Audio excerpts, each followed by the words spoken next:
Your dollar is worth less today than it was yesterday.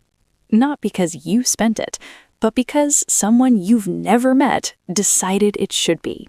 And here's the part nobody tells you. That wasn't an accident. That was the plan all along. Let me show you how the game actually works. Imagine you're a kid with a lemonade stand. You borrowed $10 from your neighbor to buy lemons, sugar, and cups. You promised to pay them back next month. But here's the thing. You also control the neighborhood's money printer. And one day, while counting your coins, you realize something incredible. If you just print more money and flood the neighborhood with cash, suddenly that $10 debt you owe, it feels a lot smaller. Your neighbor still gets their $10 back, but now $10 buys half as much as it used to. You've effectively paid back your debt with cheaper money. Congratulations! You've just discovered why governments love inflation. Ladies and gentlemen, the economy is in good hands. Now scale that lemonade stand up to a 70,000 square mile country with 330 million people and $28 trillion in debt. That's the United States. And that game you just played as a kid? That's monetary policy. Here's the uncomfortable truth. Inflation isn't some mysterious economic force that just happens, like weather or gravity. It's a tool, and governments have been using it for centuries to quietly redistribute wealth, erase debts, and keep the machine running. But they can't say that out loud. So instead, they talk about price stability, economic growth, and managing expectations. All technically true, but not the whole story. Let's start with the basics. Inflation is when prices go up across the economy. Your coffee costs more, your rent goes up, your grocery bill makes you wince. Most people think inflation happens because greedy corporations raise prices or because supply chains break down. And sure, that's part of it, but the deeper truth is simpler and more deliberate. Inflation happens when there's more money chasing the same amount of stuff. And who controls how much money exists? Governments and their central banks. In the United States, that's the Federal Reserve. In Europe, the European Central Bank. In Japan, the Bank of Japan. Different names, same function. They control the money supply. They set interest rates. They decide how much cash flows through the economy. And crucially, they decide how much that cash is worth over time. Now, here's where it gets interesting. Every major government on Earth is in debt. Massive, incomprehensible debt. The U.S. owes over $34 trillion as of late 2024. Japan's debt is over 260% of its entire economy.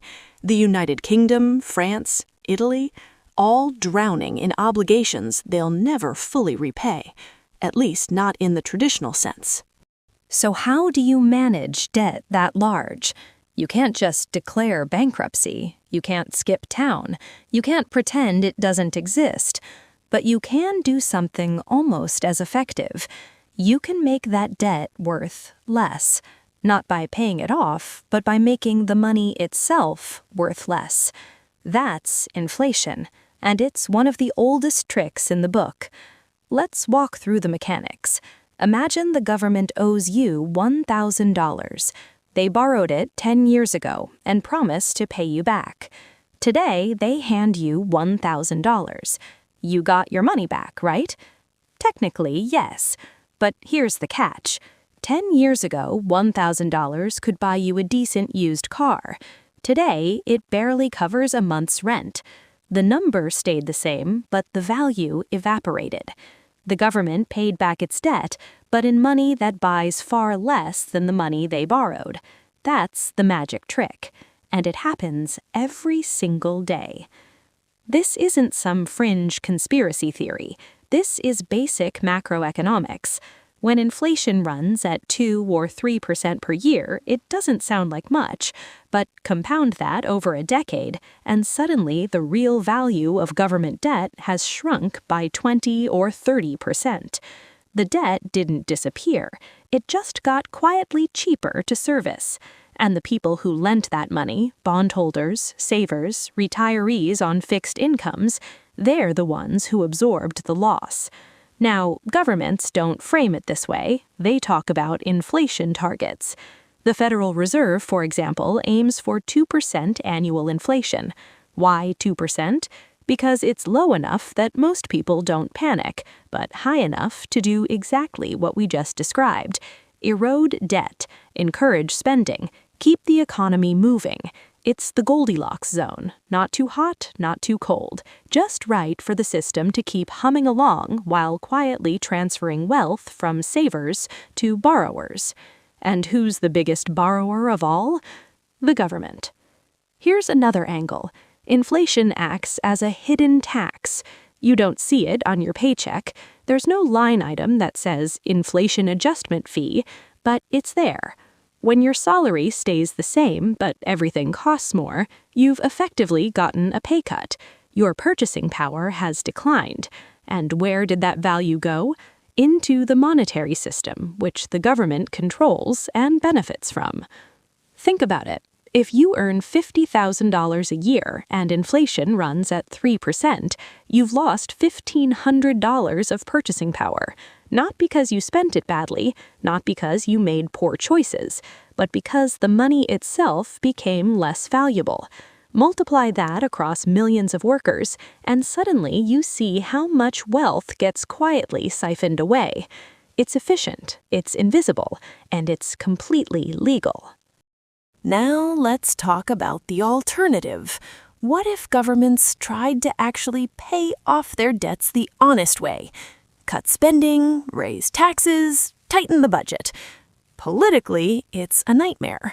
Voters hate austerity. Nobody wants their benefits cut or their taxes raised. So instead, governments choose the path of least resistance. Print more money, let inflation do the work, and blame rising prices on external factors. Supply chains, corporate greed, global instability, anything but the printing press. And the printing press has been working overtime. During the COVID pandemic, governments around the world unleashed unprecedented amounts of money into their economies. Stimulus checks, business loans, emergency relief programs. In the United States alone, the Federal Reserve's balance sheet exploded from $4 trillion to nearly $9 trillion in less than 2 years. That's not economic growth, that's money creation. And all that new money flooding the system, it has to go somewhere. It went into stocks, real estate, consumer goods, everything. Prices surged, inflation hit levels not seen in 40 years, and governments acted surprised, as if they hadn't just injected trillions of dollars into the economy. Central banks scrambled to raise interest rates, trying to cool things down, but the damage was already done. The money was out there, and once you print it, you can't unprint it. Here's the really uncomfortable part. This system only works if people believe in it. Money has value because we all agree it has value. The moment that agreement breaks, the whole thing collapses. History is littered with currencies that became worthless. Weimar Germany in the 1920s, where hyperinflation got so bad people used wheelbarrows full of cash to buy bread. Zimbabwe in the 2000s, where trillion-dollar bills couldn't buy groceries. Venezuela, more recently, where the currency lost so much value, people just stopped using it altogether. In every case, the pattern was the same. Governments printed too much money, inflation spiraled out of control, trust evaporated, and the currency died. Now, developed countries insist that could never happen to them.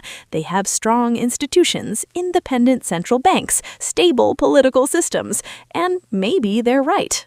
Or maybe they're just further along on the same path, moving slower but heading to the same cliff. Because here's what most people don't realize. Inflation isn't just an economic phenomenon, it's a social contract. The government promises your money will hold its value. You trust them, you save in that currency, you plan your future around it. But every year that promise erodes a little bit. 2% here, 3% there. Compound it over a lifetime and your savings lose half their value.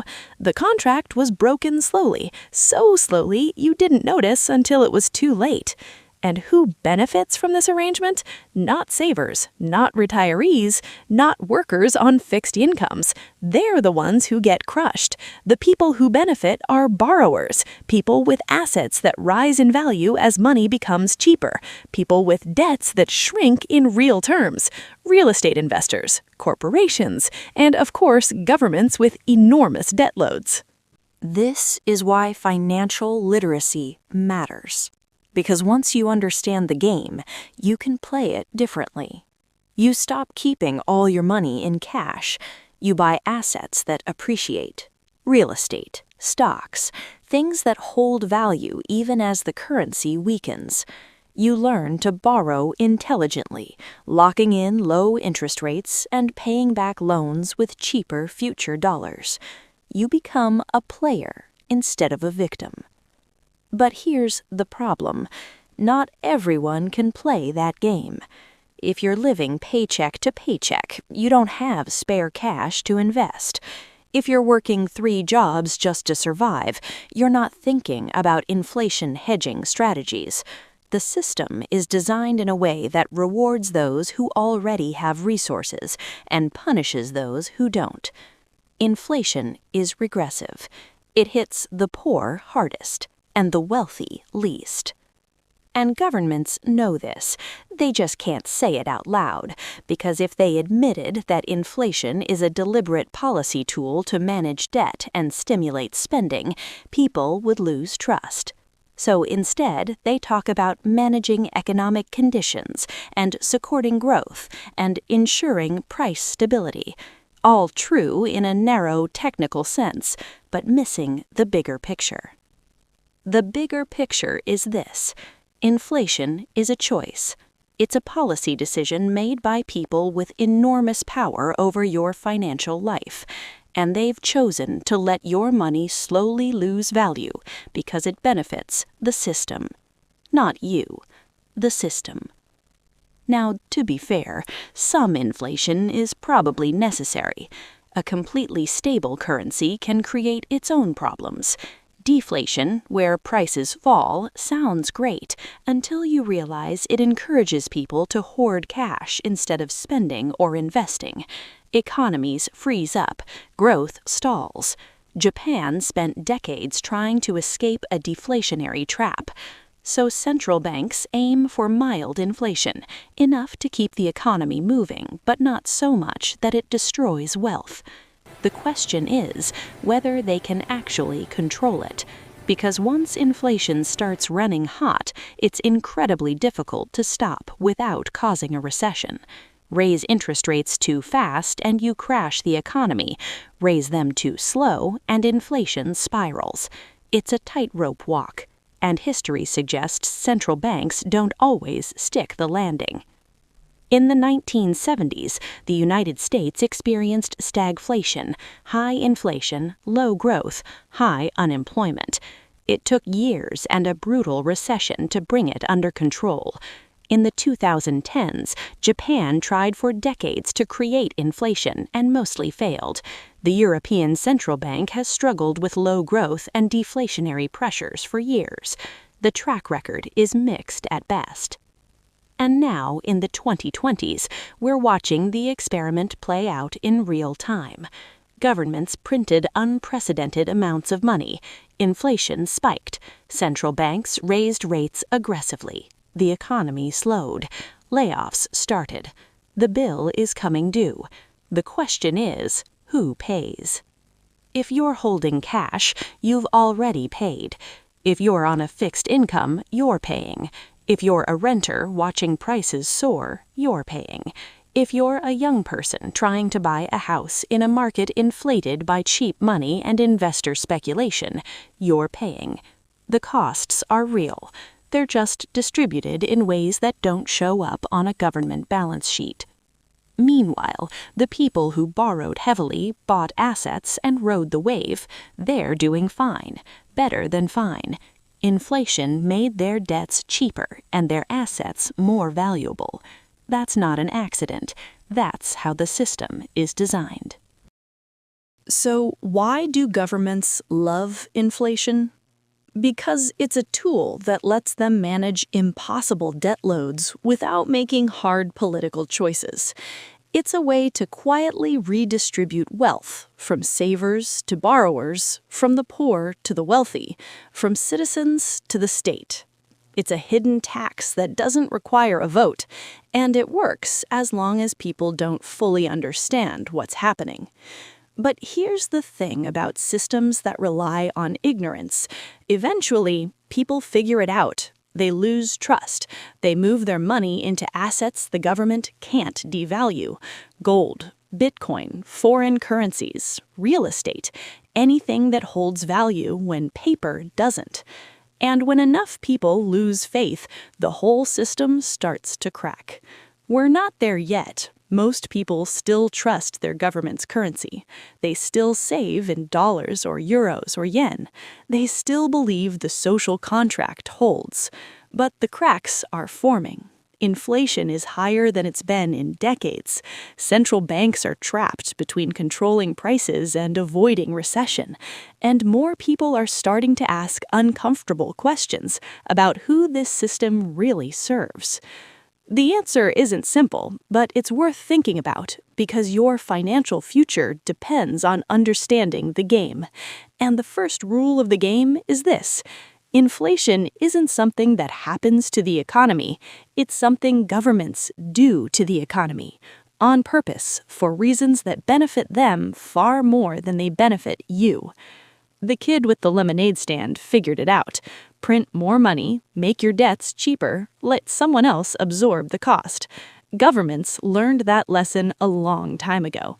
They've been running the same play ever since. And they'll keep running it as long as people keep accepting the money. So the real question isn't whether governments love inflation. Of course they do. The question is what you're going to do about it.